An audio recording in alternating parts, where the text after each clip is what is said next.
तो नमस्कार दोस्तों, फिर से हाजिर हूँ एक सच्चे से वारदात को लेकर। ये वारदात बिहार के गया जिले की है। 26 साल की एक लड़की जो घर पे अकेली थी। माँ बाप का ये तमन्ना था कि ये बेटी कुछ ना कुछ कर जाए, और लड़की भी ये ठान के रखी थी, चाहे 15,000 की कोई छोटी मोटी जॉब लेगी, लेकिन जॉब ये लेगी। कई सारी जॉब इसने देखा, कहीं पे भी इसका हो नहीं पा रहा था। बहुत परेशान थी घर की आर्थिक स्थिति और मंदी को देखकर, पिता की मजबूरी को देखकर ये सोच रही थी कि मात्र 12,000 की कोई संविदा की नौकरी मिल जाए तो मैं उसे कर लूंगी। बस इसी चलते बिहार में एक 15,000 पदों पर होमगार्ड की भर्ती आती है, जिसमें 909 पदों की भर्ती जो होती है वो सिर्फ गया जिले की होती है। अब गया जिले की रहने वाली वो 26 साल की लड़की जब इस चीज को सुनती है तो सोचती है, ये अपॉर्चुनिटी मैं अपने हाथ से जाने नहीं दूंगी, चाहे मुझे कुछ भी करना पड़े, कितना भी मेहनत करना पड़े। आवेदन इसने कर दिया 9 से 9 पदों पर होमगार्ड की भर्ती के लिए। उसमें से एक पद इसको चाहिए थे। इसी पद के लिए उसने जी जान डाल डाले। सुबह में उठती 4 बजे, फिजिकल की तैयारी करती, रनिंग, एक्सरसाइज, जो भी मतलब इससे हो पाता, जो भी यूट्यूब वीडियोज में बताए जाते थे कि होमगार्ड भर्ती के लिए ये करना बहुत जरूरी है, वो सारी क्रिया वो करती थी। घर वाले भी देखते थे कि भाई कितनी मेहनत कर रही है, मतलब इतना कि कोई छोटी सी नौकरी लग जाए बस। इसीलिए बहुत परेशान थे। धीरे धीरे करके दिन रात की कड़ी मेहनत ये करती गई। फाइनली वो डेट आ गया जिस डेट को गया में इसका फिजिकल टेस्ट होना था, यानी कि दौड़, रनिंग, जो भी कुछ फिजिकल में करवाते हैं होमगार्ड की भर्ती में, वो सारी चीजें पूरा तैयारी के साथ ये जाती है। लेकिन अंदर एक स्ट्रेस बना रहता है, इसके बहुत चिंता रहती है इसको। जब वहां पहुंचती है, जब टाइमिंग स्टार्ट होता है, नंबर आता है कि अब फिजिकल टेस्ट करवाना है, दिखाना है कि हाँ भाई रनिंग बेस्ट है, इसका सब कुछ बेस्ट है। तो रनिंग जब ये करना शुरू करती है, करते करते आधे रास्ते में ये गिर जाती है और बेहोश हो जाती है। अब बेहोश होता हुआ एक लड़की को देखकर फील्ड में तबाही मच जाती है।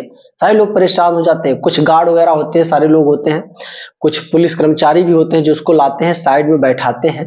बैठाने के बाद देखते हैं कि अगर इसके आसपास पड़ोस के कोई लोग हैं इसके साथ कि नहीं। लेकिन लड़की घर से अकेली गई थी, क्योंकि मजबूर ये पहले से थी। किसी को साथ ले जाती तो शायद 200-400 के खर्चे और पड़ते, इसलिए किसी को साथ नहीं लाई, बस अकेले चली आई थी। अब तुरंत इसको वहां से रेफर किया गया सरकारी हॉस्पिटल के लिए, जो गया जी में एक सरकारी हॉस्पिटल पड़ता है, वहां के लिए रेफर कर दिया गया। एम्बुलेंस वहां पे मौजूद थे, एम्बुलेंस में उसको बैठाया गया, और एम्बुलेंस के पीछे जहां पे उसको बैठाया गया वहां टेक्नीशियन मौजूद थे, और गाड़ी तो ऑलरेडी ड्राइवर चलाएगा ही। अब जब एम्बुलेंस उस लड़की को बैठाता है, 26 साल की लड़की को, तो जब जहां पर फिजिकल टेस्ट होना था, फिजिकल टेस्ट के बाहर, गेट के बाहर जब वो आके देखते हैं तो कोई इसका जानने वाला है या नहीं। लेकिन देखते हैं उस लड़की को जानने वाला, उसके परिवार का, उसका सगा संबंधी कोई मौजूद ही नहीं था। बस इसी का फायदा उठाने के लिए ये सारे लोग दिमाग लगा लिए। अब एम्बुलेंस में सिर्फ 2 ही लोग मौजूद थे, एक टेक्नीशियन और एक ड्राइवर। तीसरी अगर कोई थी तो वो लड़की थी जो बेहोशी की अवस्था में थी। अब ये तुरंत उसी गेट से दूसरे रास्ते की तरफ ये लोग अपनी गाड़ी घुमा लेते हैं, और गाड़ी घुमाने के बाद जो टेक्नीशियन होता है, टेक्नीशियन लड़की के मुंह पे कुछ स्प्रे मार देता है। स्प्रे मारने के बाद लड़की के साथ ये गलत काम करने लगता है। टेक्नीशियन गलत काम में करता है, तो लड़की को हल्का हल्का होश था, लेकिन स्प्रे मारने की वजह से वो कुछ कर ना सकी। अब जब इस चीज को ड्राइवर गाड़ी चला रहा था, वो मौजूद था गाड़ी में और देख भी रहा था, वो भी मौके का फायदा उठाने में, हालांकि कहाँ का सच छोड़ेगा, ड्राइवर भी थोड़ी आगे ले जाता है, गाड़ी साइड में लगाता है, और एक सुनसान जगह होता है, उस जगह पे वो भी जाता है, पीछे से एम्बुलेंस के फाटक खोलता है, अंदर घुसता है। अंदर घुसने के बाद फिर से जो टेक्नीशियन ने वारदात किया था, वही सेम वारदात इस एम्बुलेंस ड्राइवर ने भी किया, यानी कि लड़की के साथ गलत काम किया। अब धीरे धीरे करके जब ये लोग घटना को अंजाम दे दिए, हैवानियत बड़ी किस्से को अंजाम दे दिए, तो लड़की को तो हॉस्पिटल को पहुंचाना ही था। लड़की को हॉस्पिटल में पहुंचाते हैं। लड़की हॉस्पिटल में आती है। जब एक महिला डॉक्टर लड़की के पास आती है, लड़की का ट्रीटमेंट वगैरह चलना शुरू हो जाता है।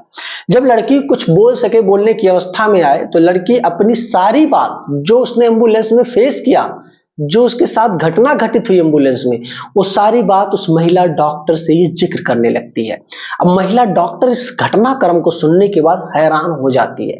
तुरंत महिला डॉक्टर पुलिस को सूचना देती है। पुलिस उस हॉस्पिटल में आती है। लड़की की बयान लेती है और बयान के अनुसार जो ड्राइवर होता है, जिसका नाम विनय कुमार था, गया जी के उत्तरेन का रहने वाला है, और जो टेक्नीशियन है, टेक्नीशियन का नाम अजीत कुमार, जो नालंदा के चांदपुर गांव का रहने वाला है। इन दोनों के खिलाफ एफआईआर मुकदमा दर्ज हो जाता है, दोनों को कस्टडी में लेकर गिरफ्तार कर लिया जाता है और जेल भेज दिया जाता है। अब लड़की अपने घर पे जब आती है तब ये बड़ी उदास थी, बहुत पागलपन था इसके अंदर। अब वो पागलपन कहीं ना कहीं इसके अंदर से दूर होने लगा था, क्योंकि ये समाज से रूबरू नहीं थी कि समाज में अगर जरा सा भी मौका लोग लड़कियों को छेड़ने के लिए मिल जाए लोगों को ना, तो बिल्कुल कसर नहीं छोड़ेंगे। हालांकि मैं नहीं कहता कि समाज में 100% लोग गलत हैं, लेकिन कुछ लोग ऐसे हैं, इतने हैवान बन के, राक्षस बन के घूम रहे हैं कि थोड़ा सा भी मौका अगर उनको मिल जाए तो बिल्कुल उस मौके को वे हाथ से निकलने नहीं देंगे। तो ऐसी ऐसी वारदात, ऐसी ऐसी कहानियां बिहार और उत्तर प्रदेश, राजस्थान, गुजरात, ऐसे बहुत सारे स्टेट में होते रहते हैं मेरे दोस्त। इस छोटी सी वारदात, हैवानियत भरी किस्से को सुनने के बाद आप क्या कहना चाहोगे? 26 जुलाई का मामला है ये मेरे दोस्त, हाल ही का 26 जुलाई का मामला। जब ये वारदात मैंने सुना, पढ़ा, स्टडी किया, एनालिसिस किया, गूगल पे देखा, भाई पूरी कहानी को सुनने के बाद जो सूत्रों के मुताबिक जितना मैं स्टडी कर पाया उसी अनुसार मैं आपको इस कहानी के बारे में बता रहा हूं। अब इस कहानी को सुनने के बाद आप क्या कहना चाहोगे? हालांकि वीडियोज में मैंने लड़की का नाम पता सब कुछ गुप्त रखा है, जरूरी नहीं कि उस लड़की का नाम पता सब कुछ जाहिर किया जाए, क्योंकि लड़की की जिंदगी का सवाल है मेरे दोस्त। तो अब वीडियो पसंद आई है तो वीडियो को लाइक कर देना, चैनल पे नए होना तो सब्सक्राइब कर देना। उस टेक्नीशियन, उस ड्राइवर के बारे में 2 शब्द कमेंट बॉक्स में करना। क्या उनको जेल भेजना ही काफी है, या सच में इनको उम्र कैद या फांसी होनी चाहिए? क्योंकि मौके का फायदा जिस तरीके से एक, समझ लो सुरक्षा कर्मी लड़की अगर होमगार्ड में भी जाती तो क्या बनती? सुरक्षा कर्मी बनती। आप जैसे हम लोगों की सुरक्षा करती, कहीं फुटपाथ, कहीं रोड, कहीं नुक्कड़ पे कहीं ना कहीं ट्रैफिक हटवाती, कुछ ना कुछ ये करती, कुछ ना कुछ एक आम इंसान के लिए ये करती। और उस लड़की के साथ ऐसा घटना, दोस्त कलेजा हिल जाता है ऐसी सारी घटनाओं को सुनने के बाद। इंसान कितना गिरता हुआ जा रहा है। तो कमेंट करना, वीडियो पसंद आई है तो लाइक करना, चैनल पे नए हो दोस्त तो सब्सक्राइब कर लेना। मिलूंगा फिर एक कोई सच्ची सी कहानी को लेकर, तब तक के लिए जय हिंद।